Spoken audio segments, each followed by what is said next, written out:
Halo para pendengar setia, kali ini kita akan menjelajahi topik yang sangat menarik dan relevan, yaitu peran pemuda dan generasi Z dalam mewujudkan visi Indonesia Emas 2045. Ayo kita simak bersama. Topik mengenai pemuda, generasi Z, dan visi Indonesia Emas tahun 2045 adalah topik yang menarik dan penting untuk dibahas dalam podcast kali ini. Topik ini relevan dengan kondisi Indonesia saat ini, di mana generasi Z merupakan generasi yang akan menjadi pemimpin dan juga penentu masa depan bangsa Indonesia. Ada beberapa alasan saya mengambil topik kali ini untuk dibahas dalam podcast, yaitu pertama, topik ini relevan dengan kondisi Indonesia saat ini. Generasi Z merupakan generasi yang lahir dan tumbuh di era digital. Mereka memiliki karakteristik yang berbeda dari generasi sebelumnya karena yang pertama, teknosentris. Generasi Z sangat akrab dengan teknologi. Mereka lahir dan tumbuh di era digital sehingga mereka terbiasa menggunakan teknologi. Yang kedua, inovatif. Generasi Z memiliki jiwa inovatif yang tinggi dan tidak takut untuk mencoba hal-hal baru, dan juga berani mengambil risiko. Ketiga, kreatif. Generasi Z memiliki kreativitas yang tinggi. Mereka dapat menghasilkan ide-ide baru yang segar dan inovatif. Dan terakhir, kolaboratif. Generasi Z memiliki jiwa kolaborasi yang tinggi. Mereka senang bekerja sama dengan orang lain untuk mencapai tujuan bersama. Nah, karakteristik tersebut menjadikan generasi Z sebagai generasi yang memiliki potensi besar untuk mewujudkan visi Indonesia Emas 2045. Jadi topik ini sangat penting untuk dibahas karena visi Indonesia Emas 2045 merupakan cita-cita bangsa Indonesia untuk menjadi negara maju, sejahtera, dan berdaulat pada tahun 2045. Jadi seperti yang kita tahu dalam pembukaan UUD 1945, visi dan misi abadi negara, yang mana visinya menjadi bangsa yang merdeka, bersatu, berdaulat, adil dan makmur, dan juga misinya yang pertama adalah melindungi segenap bangsa Indonesia dan seluruh tumpah darah Indonesia. Kedua, memajukan kesejahteraan umum. Ketiga, mencerdaskan kehidupan bangsa. Dan yang terakhir, ikut melaksanakan ketertiban dunia berdasarkan kemerdekaan, perdamaian abadi, dan keadilan sosial. Nah, ada pula visi RPJPN tahun 2025 sampai 2045, negara Nusantara berdaulat, maju, dan berkelanjutan. Jadi, visi abadi Indonesia ini diterjemahkan ke dalam visi RPJPN tahun 2025 sampai 2045 sebagai negara Nusantara berdaulat, maju, dan berkelanjutan. Nah, penentuan visi ini berlandaskan pada kekuatan modal dasar yang dimiliki Indonesia meliputi kependudukan, modal manusia, modal sosial budaya, kekayaan alam, dan juga kekuatan maritim. Dalam kurun waktu 20 tahun ke depan, Indonesia akan memasuki era bonus demografi. Pada tahun 2045, Indonesia akan memiliki populasi usia produktif yang besar, yaitu sekitar 70% dari total populasi. Nah, era bonus demografi merupakan peluang emas bagi Indonesia untuk menjadi negara maju. Namun, peluang ini juga harus diwaspadai nih, agar tidak menjadi kutukan.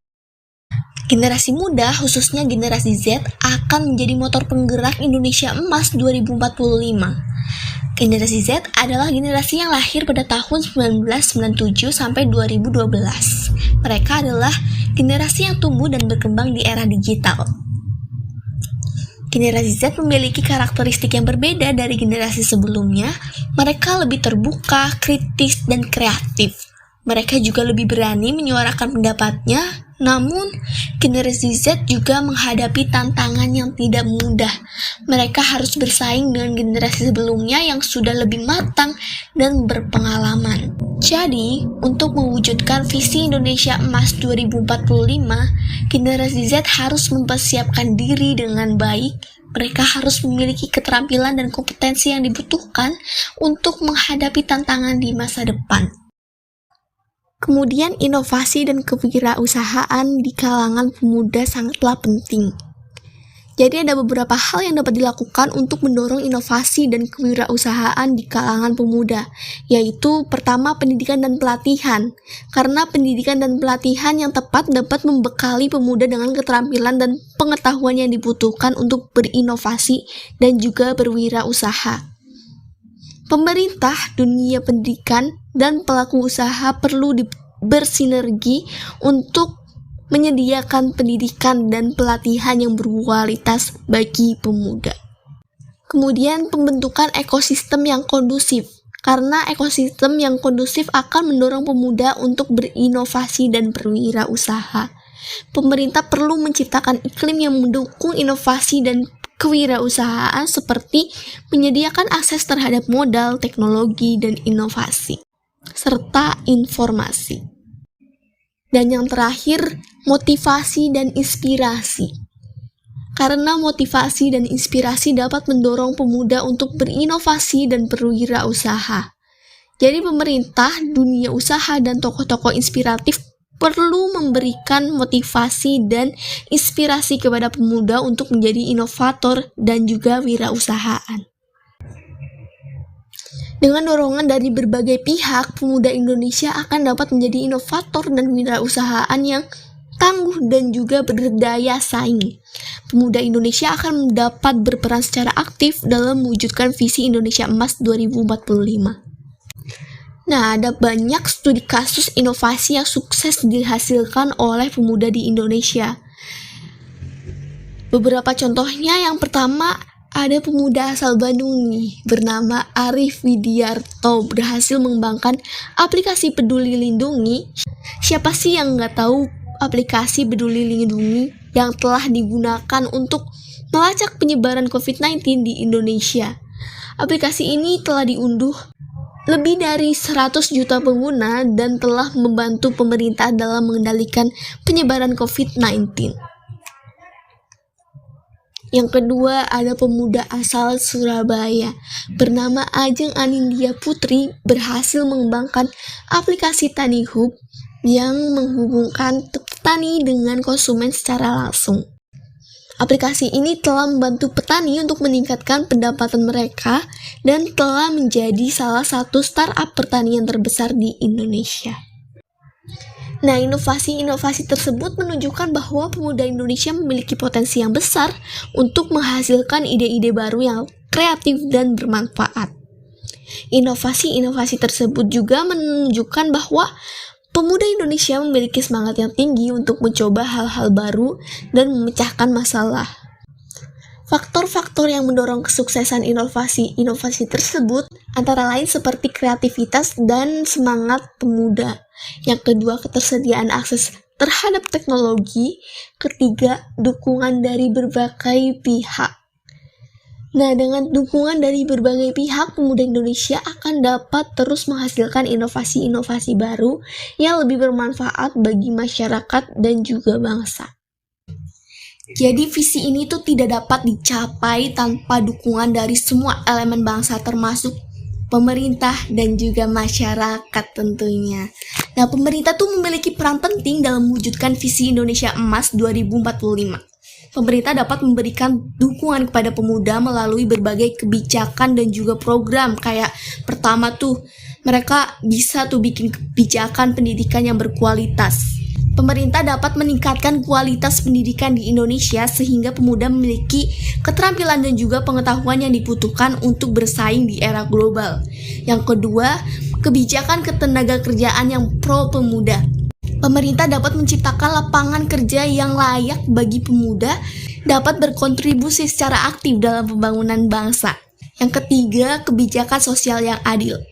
Pemerintah dapat menciptakan lingkungan sosial yang adil dan juga sejahtera sehingga pemuda dapat tumbuh dan juga berkembang secara optimal.